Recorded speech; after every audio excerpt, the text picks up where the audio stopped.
that dichotomy, though, of the Chinese approach now, because you've got that show of force and assertion, as you rightly point out, Chris, but at the same time, the Chinese top diplomat in Australia, they've shelved the rhetoric, the wolf warrior rhetoric. He's talking about Trump being an opportunity to grow economic ties between Australia and China.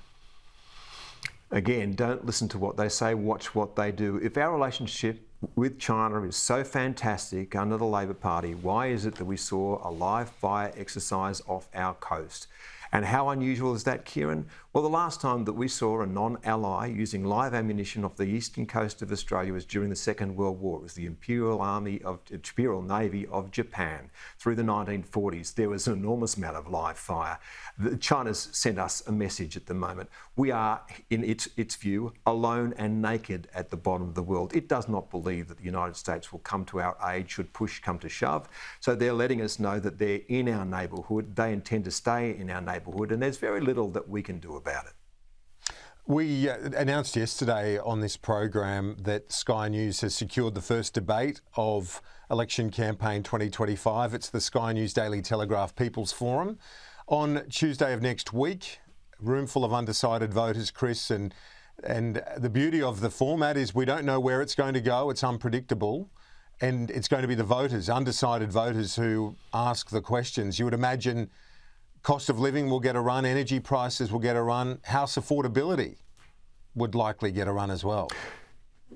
Yeah, look, I think it's the cost of living, and then daylight and energy is all part of that, and housing affordability is all part of that. And also, too, we'll get a bit of a barometer on how these two opponents match up against each other. The first time the People's Forum is always a great measure of that, and you don't tend to get some of the ducking and weaving that you get in other formats because they can't really do that when it's the people that are asking the question. So really looking forward to that.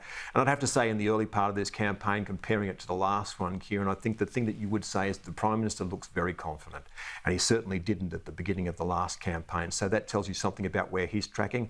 And we've seen some changes in the coalition's campaign since the beginning. So that tells you something about where they think they're headed. It's very early days, but don't forget, people start voting early. So these early weeks of the campaign are important. People's Forum will be great. Can't wait. Bring it on. Chris, appreciate it as always. We'll talk to you next week after the forum on Tuesday night. The must-watch event of the campaign is on Tuesday, a room full of undecided voters, grilling Anthony Albanese and Peter Dutton, the first election debate, 7:30 p.m, live here on Sky.